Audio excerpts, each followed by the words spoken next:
Les assises nationales de la refondation, annoncées par le Premier ministre Choguel Maïga pour début octobre, sont censées accoucher de réformes consensuelles pour mettre en place les fondements d'un nouveau Mali. Au nombre de ces réformes, un système électoral rénové, qui garantisse des élections transparentes, crédibles et apaisées, dont les résultats seront acceptés par tous, compétiteurs et électeurs. Seulement voilà, l'idée même d'organiser ce forum est rejetée par une partie substantielle de la classe politique, réunie au sein d'un cadre d'échange pour une transition réussie au Mali. Au motif qu'il sera une perte de temps, une occasion supplémentaire de gaspiller l'argent public, surtout un prétexte pour allonger la durée de la transition. À des fins personnelles peu avouables et au risque de maintenir voire d'aggraver les sanctions internationales, économiques et sécuritaires, contre le Mali.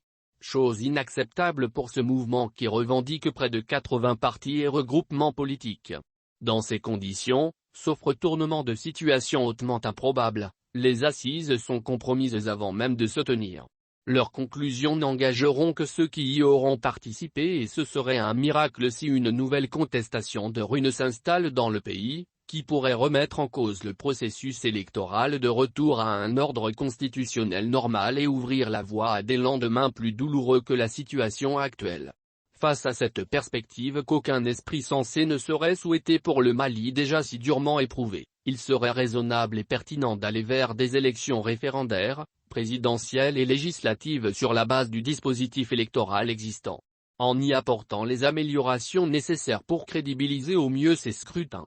Le médiateur de la CEDEAO, Goodluck Jonathan, s'inscrit dans cette trajectoire lorsqu'il appelle les autorités de la transition à respecter l'échéance de février 2022, jugeant inopportun d'engager des réformes politiques et institutionnelles dans le temps restant de la transition.